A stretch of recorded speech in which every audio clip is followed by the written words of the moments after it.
민물고기 중에 코이라고 하는 민물고기가 있습니다. 근데 이 코이라고 하는 이 민물고기는 좀 특별하게 그렇게 자라가는 모습을 보인다 그래요. 먼저는 같은 고기인데 작은 어항에다가 이렇게 넣어 두어서 기르게 되면 어 그게 그 물고기가 5cm에서 8cm 정도까지만 자라간답니다. 그런데 그것을 조금 더 커다란 어떤 수족관이나 연못에 넣어 두게 되면 15cm에서 25cm까지 그렇게 큰다는 거예요.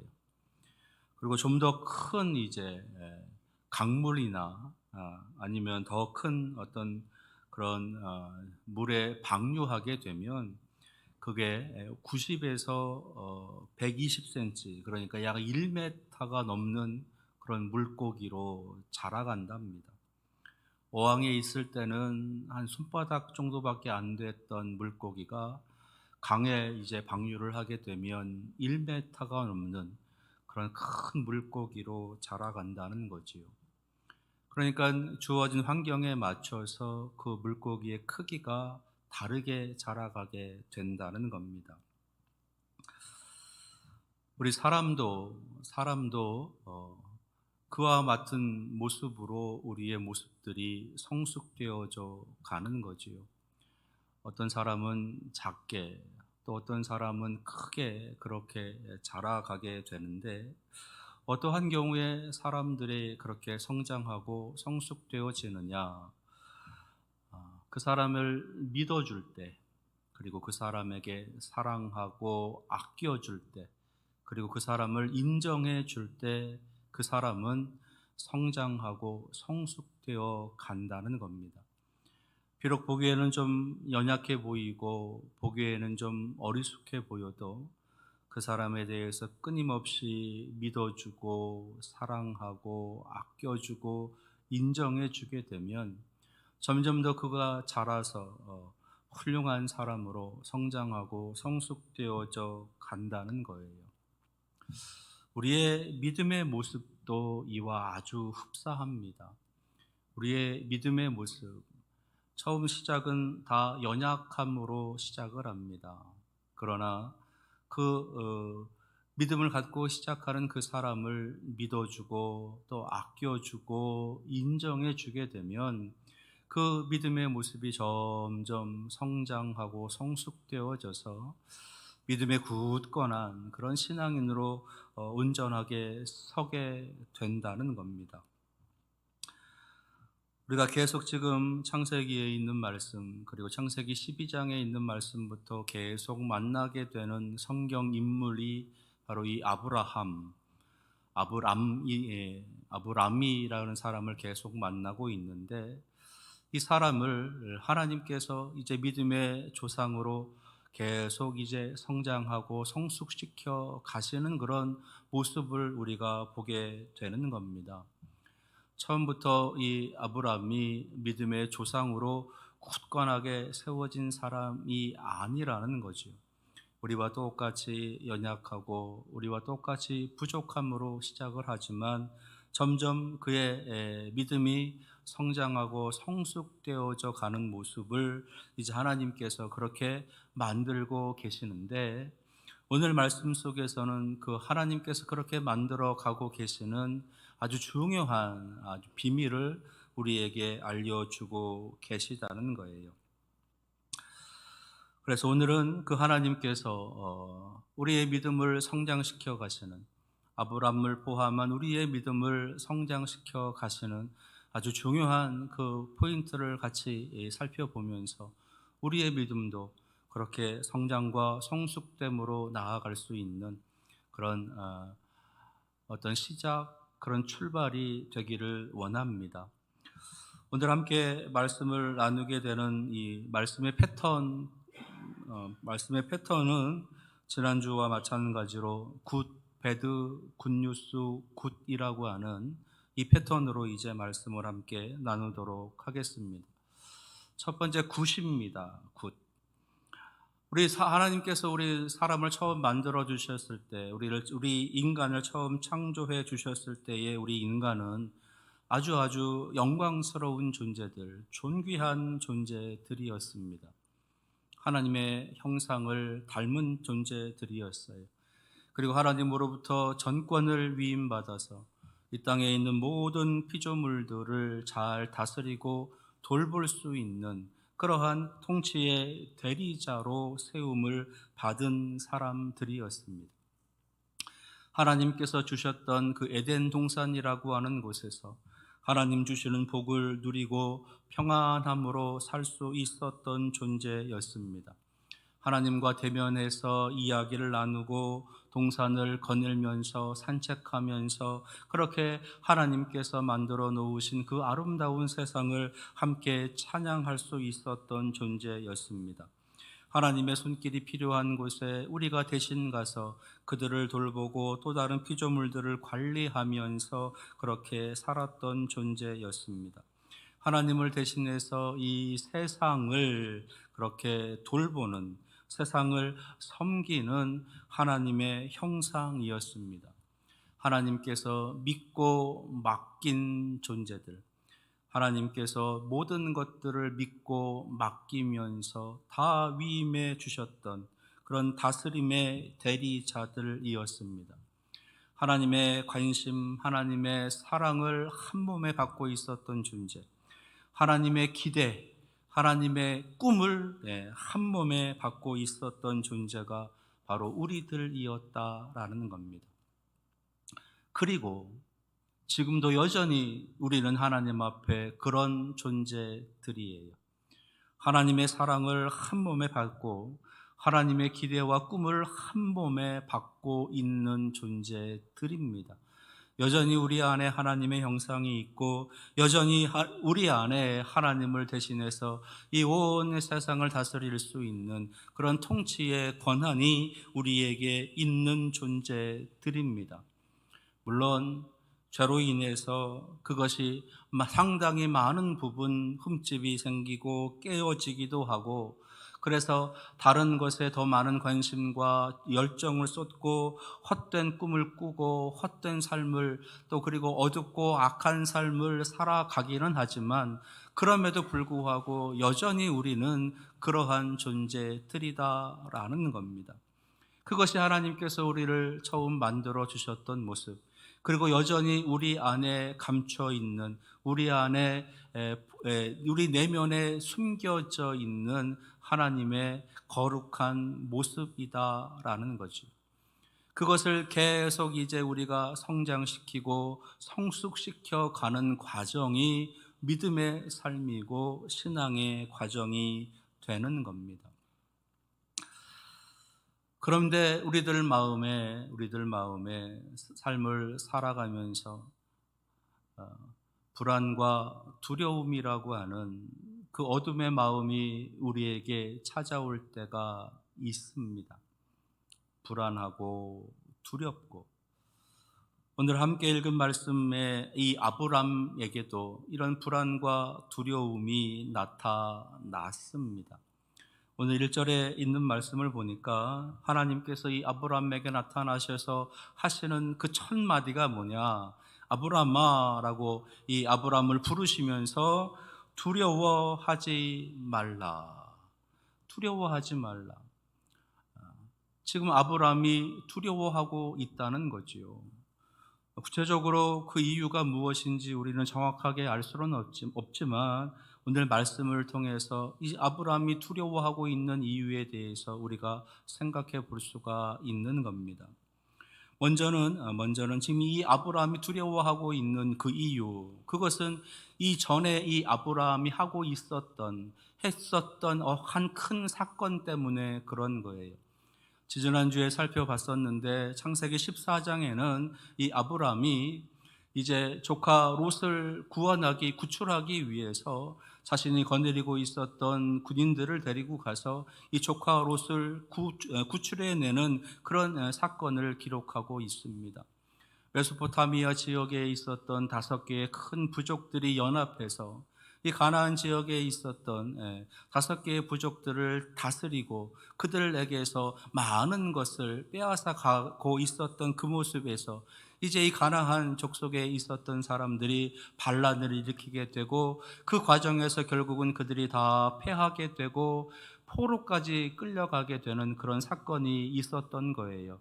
그 속에서 이제 조카 롯이 함께 포로로 끌려갔던 겁니다. 그래서 이 아브람이 거느리고 있었던 그 군인들을 데리고 쫓아가서 조카 롯과 그리고 포로로 끌려갔던 사람들을 구출해 내는 거지요. 물론 하나님의 도우심이 있었기 때문에, 하나님의 전폭적인 은혜가 있었기 때문에 그 조카 롯과 포로들을 구출할 수가 있었습니다.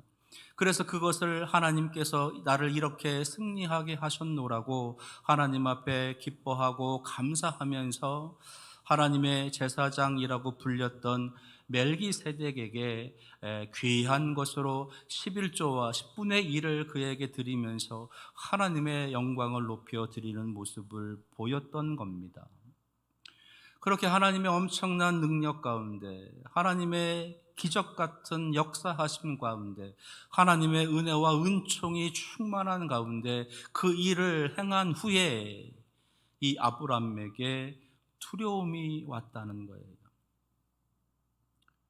또다시 메소포타미아에 있었던 그 연합 부족들이 또 쳐들어와서 자신에게 보복을 하면 어떻게 될까? 또다시 임할 수도 있었던 어떤 보복 전쟁에 대한 두려움이 그에게 있었던 겁니다. 또 하나의 두려움은 그에게는 지금 자녀가 없어요. 여전히 자신의 그 아브라함의 아내 이 사레는 여전히 아이를 낳지를 못하고 있습니다. 물론 주변에 많은 일꾼들, 많은 함께 거느리는 사람들이 있었습니다. 그들 중에서 정말로 마음에 드는 그런 한 사람도 있었고, 그래서 그 사람을 통해서 내 상속자로, 내 후계자로 세워야 되겠다라고 그런 마음의 깊은 어떤 모습도 가지고 있었던 그런 사람도 있었어요. 그러나 그 위에 그런 사람을 빼고는 자신에게는 뭐 어떤 가족도 없었던 겁니다. 거기서 오는 불안과 두려움, 이렇게 내가 그냥 죽어가게 되면 하나님께서 이루시고자 하시는 그 꿈, 그 비전, 나를 통해서 큰 민족을 이루어 주시겠다라고 하는 그 어떤 그 위대한 하나님의 꿈을 다 이루지 못할 것 같은 그런 불안과 두려움, 아니 그런 신앙적인 이유를 다 떠나서라도 이 땅에 태어나서 살다가 내가 살고 난 후에 아무런 흔적도 없이, 후손도 없이, 자녀들도 없이 그냥 사라져 가게 된다라고 하는, 안 그래도 허무한 인생, 더더군다나 아무것도 없이 그렇게 사라져 간다라고 하는 것에서 오는 불안과 두려움.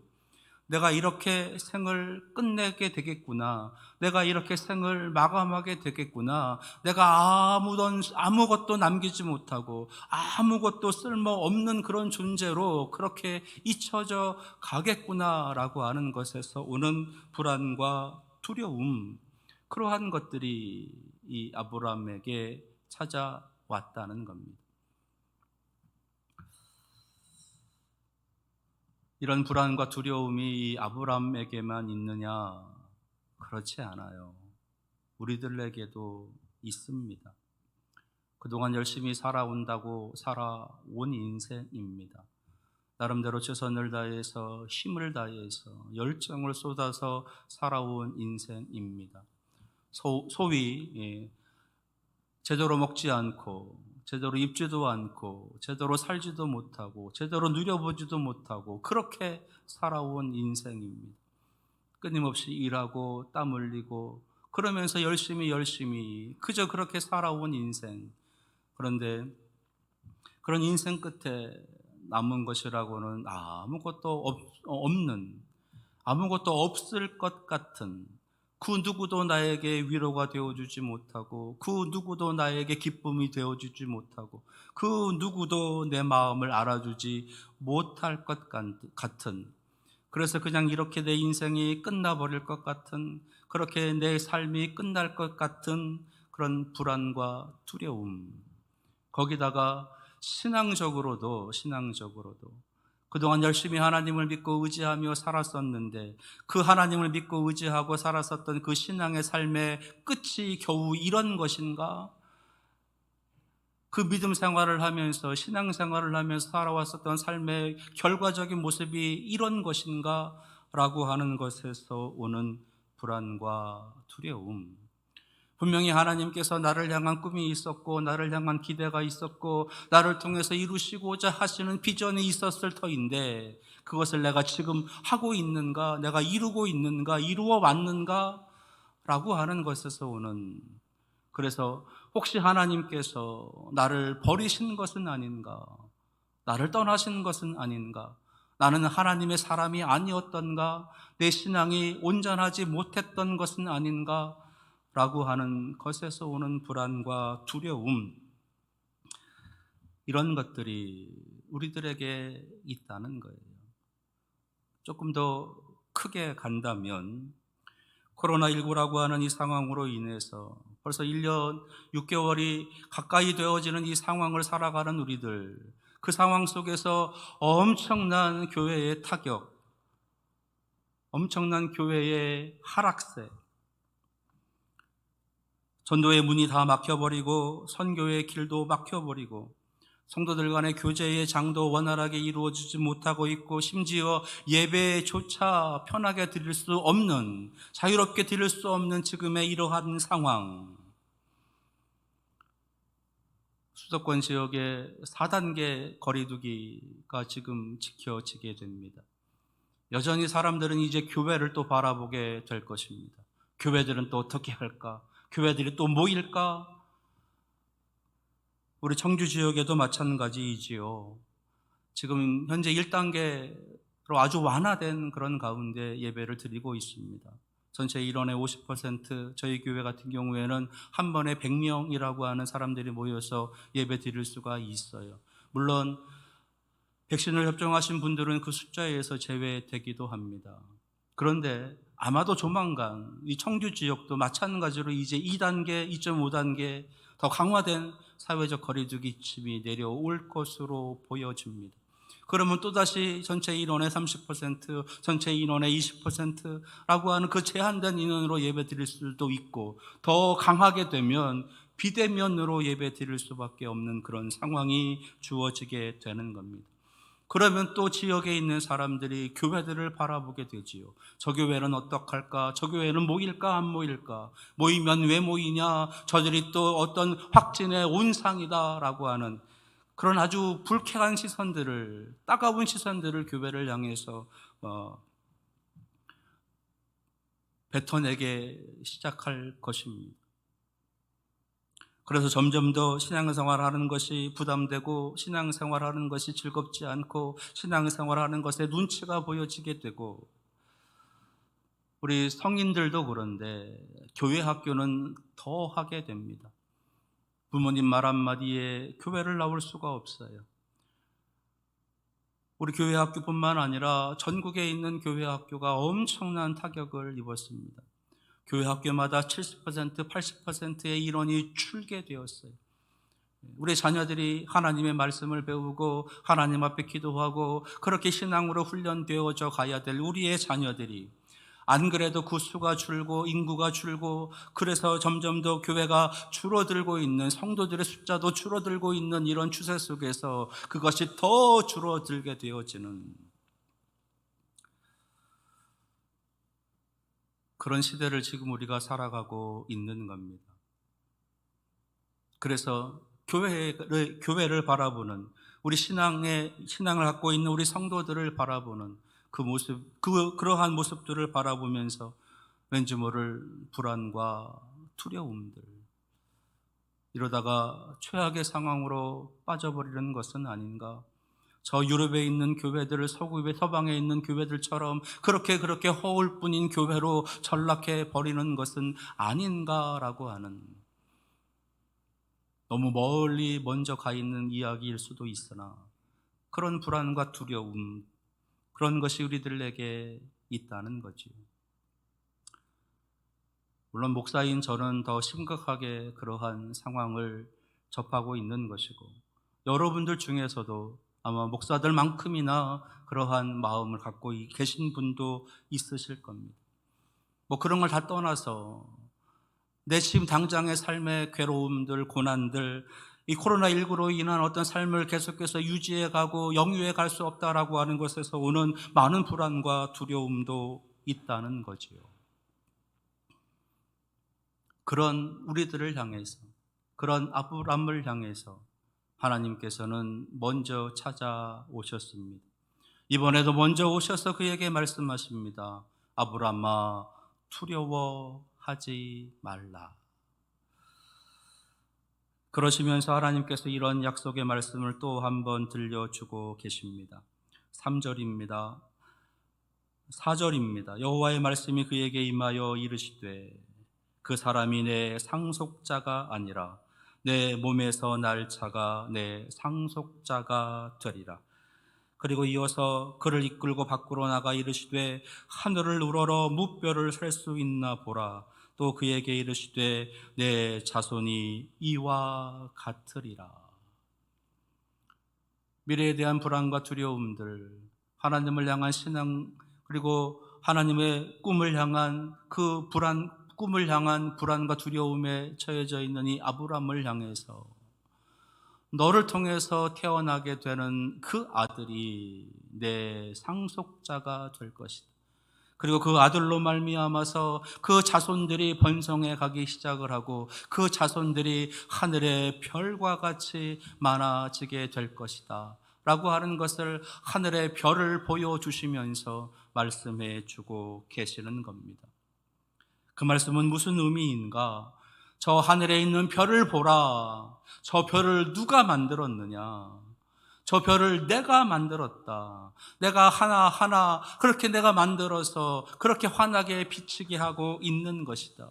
그렇게 만든 별이 저렇게 많다. 네가 저 수를 세울 수가 있겠느냐? 셀 수가 없을 만큼 그렇게 많은 별을 내가 만들었다. 네 자손도 저와 같다. 내 자손도 내가 저렇게 많도록 내가 이끌어 가겠다. 저 별을 만든 내가, 이 세상을 창조한 내가 너를 통해서 그렇게 이루게 할 것이다 라고 하시는 말씀을 들려주는 겁니다. 그때 아브라함이 이렇게 반응을 하는 거예요. 6절입니다. 아브라함이 여호와를 믿으니, 아브라함이 여호와를 믿으니. 여기서 중요한 게 있어요.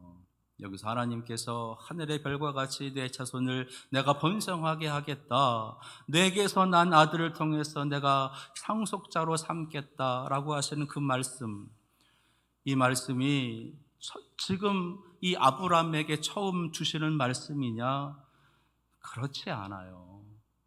이미 창세기 12장부터 벌써 말씀해 주셨던 하나님의 말씀이십니다. 내가 너로 큰 민족을 이루겠다. 내가 지시할 땅으로 가라. 내 자손을 거기서 번성하게 하겠다. 너는 복이 되게 할 것이다. 너로 말미암아 많은 사람들이 복을 받게 될 것이다 라고 하시는 약속을 이미 들려주셨습니다. 그리고 여전히 똑같은 말씀을 오늘도 함께 들려주고 계시는 거예요. 그것을 이 아브라함이 믿고 있는 겁니다. 여기서 이 믿으니라고 하는 단어는 아브라함이 완전한 믿음으로 하나님 앞에 올려드리는 그런 신앙 고백의 차원에서의 믿음이 아니라는 거예요. 예전에 갖고 있었던 그 믿음만큼의 믿음입니다. 처음에 하나님께서 들려주셨을 때에, 하나님의 음성을 들려주셨을 때에, 하나님의 부르심의 음성이 들렸을 때에 그의 마음을 벅차게 했었던, 그의 마음을 감격시켰던 그 믿음만큼의 믿음, 그 믿음이 지금 여기까지 오고 있는 겁니다. 그동안 성장하거나 성숙되어진 믿음의 모습이 아니라 그때의 그 믿음, 그 모습으로 그대로 오고 있는 거예요. 그래요, 하나님께서 그렇게 말씀하시니 제가 그 말씀을 따라 보겠습니다. 그렇게 말씀하시니 제가 한번 믿어 보겠습니다. 그렇게 말씀하시니 나중에 어떻게 될지 알지를 못하지만 말씀하시니 제가 한번 따라가 보겠습니다. 정도의 믿음인 거예요. 하나님께서 여러분들을 통해서 믿음의 조상이 되게 하시겠다. 하나님께서 여러분들을 통해서 믿음의 가문을 이루어 가시겠다. 하나님께서 여러분들을 통해서 놀라운 믿음의 역사를 내가 나타나겠다. 너희들을 통해서 내가 많은 사람이 복을 받게 하는 복의 통로로 삼겠다라고 하시는 하나님의 음성이 여러분들에게 들려졌을 때 여러분들의 마음은, 여러분들의 이 심장은 얼마나 뛰었습니까? 그리고 그때 뛰었던 그 심장만큼이나 그때 뛰었던 그 하나님의 음성에 대한 감격만큼이나 지금도 뛰고 있습니까? 아니에요. 아닙니다. 아무런 감동도 아무런 의미도 없어요. 그런데 여전히 우리는 하나님을 믿고 있는 거예요. 그게 지금 아브라함인 거예요. 아브라함.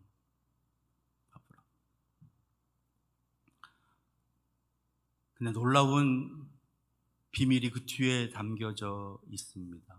그 뒤에 아브라함을 믿음의 조상으로 하나님께서 세워가시는 그 과정, 그게 바로 그 뒤에 담겨져 있는 거예요. 6절입니다. 아브라함이 여호와를 믿으니 여호와께서 이를 그의 의로 여기시고, 하나님께서 아브라함이 자기를 믿는 그 믿음, 비록 감격이 없고 예전에 그 감독이 없고 열정이 없고 그러한 믿음일지라도 그가 믿고 있는 그 믿음을 보시고 네가 의롭다라고 인정해 주고 계신다는 거예요. 하나님의 말씀에 순종하지 아니하고 먹지 말라라고 하는 선악을 알게 하는 나무의 열매를 따먹은 아담과 하와이지만 하나님께서는 여전히 그 아담과 하와를 하나님께서 이끌어 가시는, 하나님의 나라를 만들어 가시는 통치의 대리자로 계속해서 삼아 주고 계시는 것과 똑같이, 비록 그의 마음에 열정이 없고 그의 마음에 뜨거움이 없는 그 아브라함의 믿음일지라도 그 믿음이 있는 것으로 하나님께서는 인정해 주고 계시는 겁니다.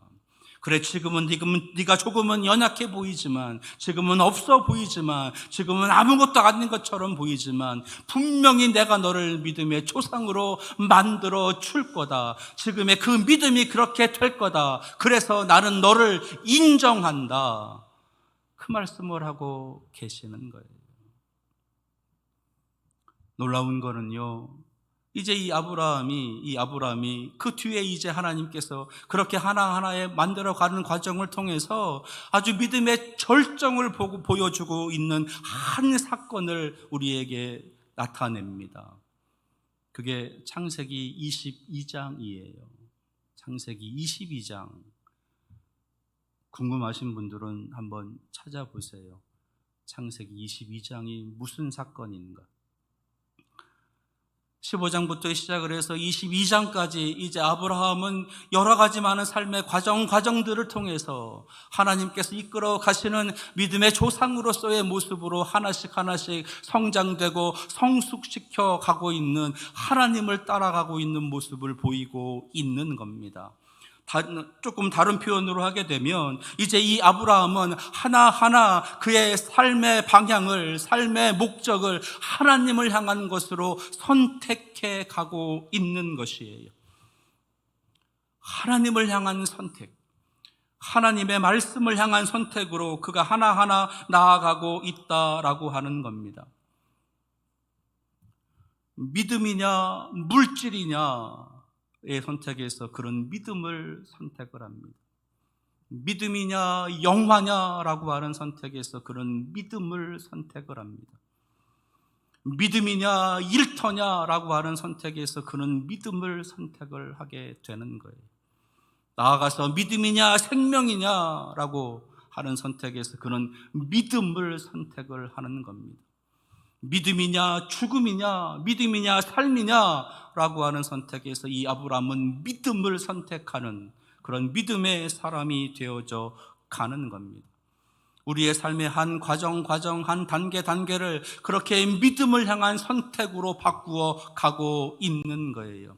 믿음이냐 조건이냐, 믿음이냐 실력이냐, 믿음이냐 능력이냐, 믿음이냐 학벌이냐, 믿음이냐 돈이냐, 믿음이냐 부동산이냐라고 할 때 나는 믿음입니다라고 하는 선택을 아브라함은 하나하나 해 가고 있다는 겁니다. 왜요? 하나님께서 나를 인정해 주시기 때문에. 뜨거운 가슴도 없고 열정 있는 믿음도 없는 나이지만 그래도 나를 인정해 주고 계시기 때문에, 아니 나를 믿어주고 계시기 때문에, 나를 믿어주고 계시기 때문에 그 하나님의 믿음을 저버릴 수가 없어서 그렇게 한 단계 한 단계 삶의 과정들을 믿음을 향한 선택으로 나아가고 있는 거예요. 그래서 결국 그 아브라함은 믿음의 조상이 되어지는 겁니다. 다음 주에 살펴보겠지만 이 사건 후에 이제 아브라함에게 하나님께서 엄청난 놀라운 말씀을 해주고 계세요. 말도 안 되는 그런 말씀을 해주고 계십니다. 근데 그 말씀을 이제 이 아브라함은 받아들이는 거예요. 그건 다음 주에 살펴보도록 하고요. 하나님께서는 우리를 그렇게 인정해 주고 계시는 겁니다. 여전히 우리를 향해서 꿈을 꾸고 계시고 우리를 기대하고 계시는 거예요. 우리를 믿어주고 계시는 겁니다. 지금은 네가 물질에 끌려서 안타까운 삶을 살아가면서 물질을 선택할 수 있으나 반드시 네가 믿음을 선택하는 사람이 되어질 것이다 라고 하는 기대와 꿈을 가지시고 우리를 인정해주고 우리를 믿어주고 계시다는 겁니다. 자, 그렇다면 우리가 어떻게 해야 할까요? 우리에게 주어지는 삶의 모든 순간들, 그 모든 선택의 상황 속에서 믿음을 향한, 하나님을 향한 그런 선택을 할 수 있어야 되는 겁니다. 하나님 앞에 드리는 예배를 선택을 하고, 하나님 앞에 드리는 기도를 선택을 하고, 하나님 앞에 드리는 물질을 선택을 하고, 하나님 앞에 드리는 일터, 하나님 앞에 드리는 능력, 하나님 앞에 드리는 우리의 삶이 되어질 수 있는 그런 선택을 하면서 우리가 나아가야 되는 겁니다. 오늘 이런 은혜가 여러분들에게 임하시기를 바랍니다. 오늘 이런 결단이 여러분들에게 임하셔서 여러분들을 통해서 하나님의 꿈이, 하나님의 기대하심이, 하나님의 놀라우신 비전이 우리의 불안한 이 삶 가운데, 이 어둠의 삶 가운데 다시 한번 환한 빛으로 비춰지는 그런 놀라운 하나님의 은혜와 능력을 경험하시는 여러분들 되시기를 축원합니다. 기도하겠습니다.